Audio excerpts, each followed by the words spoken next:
मैं अनंत गाथाओं का साक्षी हूँ। युग आते हैं, युग बीतते हैं, पर मेरे चक्र का प्रवाह कभी नहीं थमता। जब सत्य और धर्म का प्रभात होता है तब सत्य युगांशित उठता है, पर जब अंधकार और अधर्म अपना शीश उठाते हैं तब नए युग का जन्म होता है। आइए इस अखंड यात्रा की साक्षी बने। 4 युगों की कथा में मानवता के उत्थान और पतन को देखें। सत्युग, जहाँ धर्म, सत्य और करुणा मानवता के शिखर पर थे, परंतु जब समय ने ईश्वर को ही चुनौती दी तब अवतरण हुआ नरसिंह का। प्रहलाद, अब भी उस विष्णु का नाम जपते हो? क्या वो इस स्तंभ में है? जी पिताश्री, वह तो सर्वत्र है। वह तो सजीव एवं निर्जीव सब में है। मेरा विश्वास अटल है। हिरण्यकश्यप, तेरा अंत तेरे ही अहंकार में निहित है।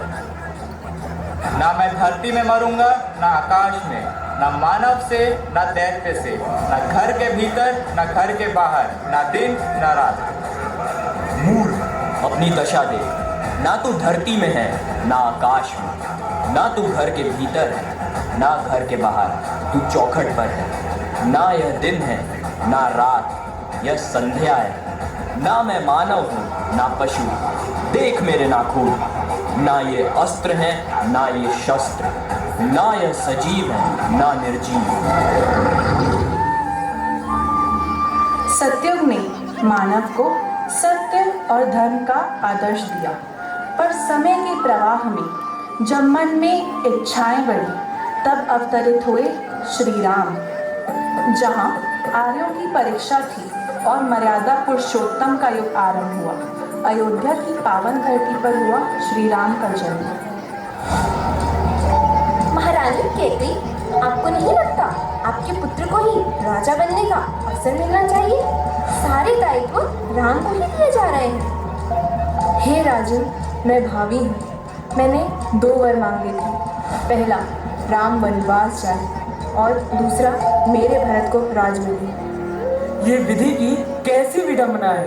कैकेयी ये कैसा वर मांगा था? ठीक है, जैसी विधाता की इच्छा। इन्हें ये राजसी अलंकार, वस्त्र, आभूषण सब यही त्याग देना होगा। इनके लिए मैंने मुनियों के वस्त्र मंगा रखे हैं। पिताश्री, आपको चिंतित से प्रतीत होते हैं। अपनी बात हमारे समक्ष रखने का कष्ट कीजिए। हमारे प्रिय पुत्र राम, आपकी माता कैकेयी द्वारा वर के अनुसार आपको 14 वर्ष के लिए वनवास जाना होगा। पिताश्री, आपकी आज्ञा ही मेरा धर्म है। आर्य, जिस तरह पिता की आज्ञा का पालन करना आपका धर्म है, उसी प्रकार आपकी पत्नी होने के नाते मेरा यह पत्नी धर्म है कि जिसका पति तपस्वी वेश में रहेगा, क्या उसकी पत्नी जीवन राजसी ठाट से बिताए? क्या यह उसे शोभा देगा? माताश्री, मुझे यह वस्त्र प्रदान कीजिए। प्रभु श्री राम, माता सीता और भैया लक्ष्मण ने 14 वर्षों का वनवास स्वीकार किया। पंचवटी में उनके शांत और पवित्र जीवन में अब एक बड़ा मोड़ आने वाला था। हे राघव, मुझे वह स्वर्ण हिरण चाहिए। अवश्य सीते। भिक्षाम देहि देवी, भिक्षाम देहि देवी। हे महात्मा, ये लीजिए भिक्षा। परंतु आप हैं कौन? हा हा हा, मैं लंकापति रावण हूँ। तुम्हारी सुंदरता मुझे तुम्हें लंका ले जाने को विवश। आर्य, भैया लक्ष्मण! आर्य, भैया लक्ष्मण! और इस प्रकार रावण छल से माता सीता का हरण कर लंका ले गया। जनक नंदिनी की पुकार वन में गूंज उठी, पर राम और लक्ष्मण दूर थे। प्रकृति भी मानो रो पड़ी, हवाएं थम सी गई, पत्ते सिहर उठे और यहीं से आरंभ होती है अधर्म पर धर्म की विजय गाथा। लंका की भूमि पर भीषण युद्ध छिड़ा। एक ओर रावण अपनी शक्ति पर गर्व करता है और दूसरी ओर हनुमान प्रभु राम के नाम से गर्जन कर रहे हैं। अग्नि की लपटों में लंका दहक उठी। धर्म और अधर्म की टक्कर अपने चरम।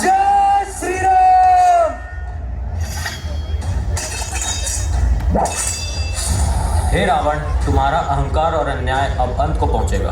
भक्ति और धर्म की शक्ति अडिग है।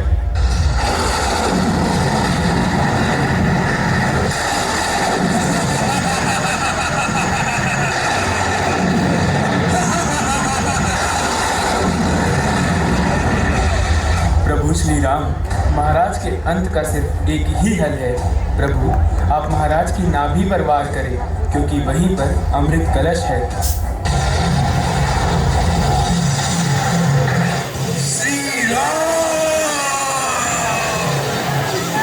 रावण, तुम महान विद्वान थे। अपने अंतिम समय में तुम मुझे क्षमा करो। संसार को सीख देनी थी और तुम्हारे माध्यम से संसार को सीख मिली। उसके लिए ये जग सदा तुम्हारा आभारी रहेगा। भ्राताश्री, अधर्म चाहे कितना भी बलवान हो, सत्य की विजय निश्चित है। तुमने राक्षस को नहीं, मेरे अहंकार को मारा है। जय हो धर्म की। त्रेता में मर्यादा की परख हुई, पर जब छल, मोह और शक्ति की राजनीति ने जन्म लिया, तब आया द्वापर, युद्ध और धर्म संघर्ष का युग। मथुरा की धरती पर जन्मे श्री कृष्ण। बाल लीलाओं से लेकर बांसुरी की मधुर तान तक यह युग दिव्यता से भरा हुआ था। बांसुरी की धुन में सारा ब्रज झूम उठा। मैया मैया, देखो कान्हा ने माटी खायो है। ना मैया, मैंने माटी नहीं माखन खायो है। अच्छा, मिट्टी को माखन समझ के खा गया। दिखा मुँह में कितनी मिट्टी है, मुँह खोल।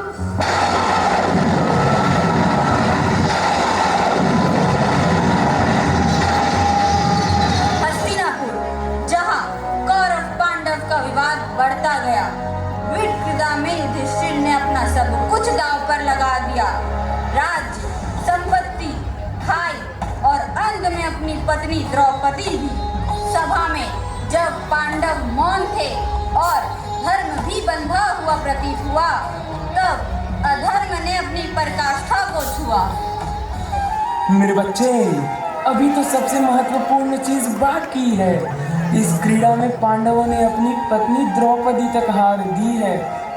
इस कुटिल हार के पश्चात एक सुंदर उपहार तो बनता है। जाओ दुशासन, हमारी दासी द्रौपदी को सभा में ले आओ। जी भ्राता, जैसी आपकी आज्ञा। चलो दासी, युवराज तुम्हें बुला रहे हैं। मैं कोई वस्तु नहीं, इस वंश की गौरव। हे माधव, मेरी दशा देखिए, मेरी सहायता करिए। हे माधव, यह दुशासन न केवल द्रौपदी के वस्त्र खींच रहा है, यह पांडवों का गौरव और कौरवों का काल भी खींच रहा है। मैं पांचाली, हस्तिनापुर की कुलवधू, यह प्रतिज्ञा लेती हूँ कि जब तक मैं इस दुशासन के लहू से अपने केश धो ना लूं, तब तक मेरे यहाँ केश खुले रहेंगे। हार गया मैं, असहाय हो गया हूँ।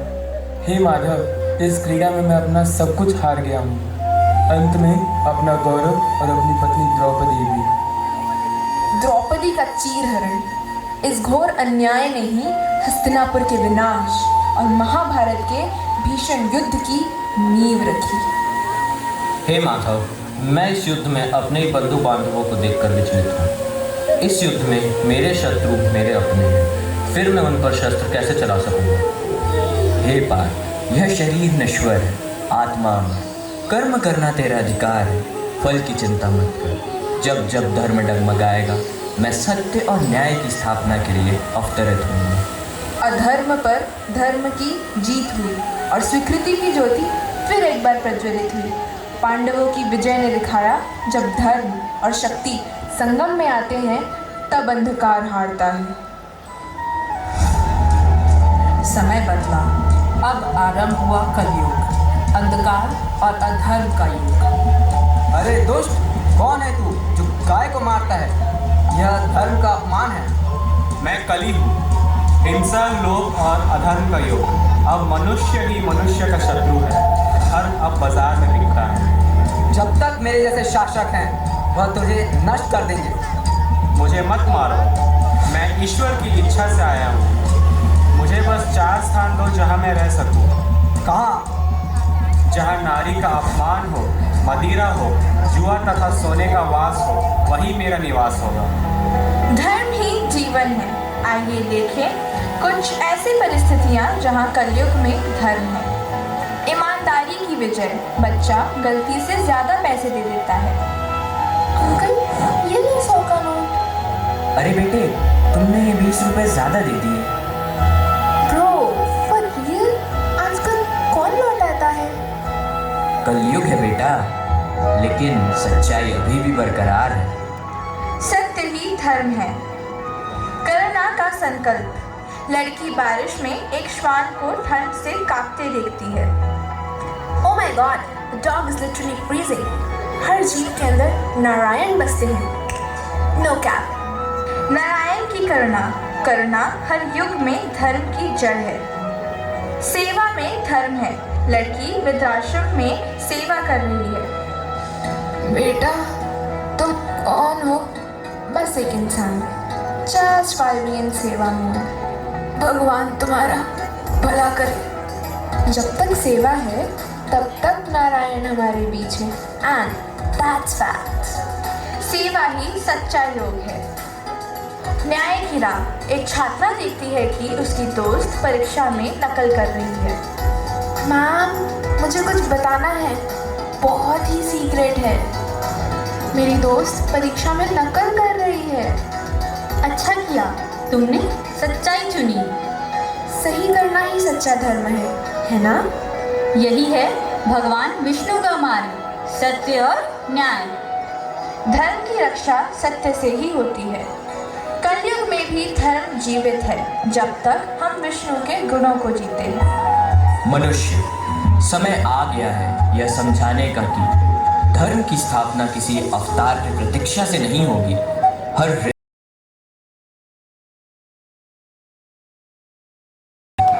जब आप सत्य, करुणा और न्याय के मार्ग पर चलेंगे तब स्वयं में ईश्वर को जागृत करेंगे। कलयुग में धर्म की स्थापना के लिए चाहिए सिर्फ एक जागृत मानव।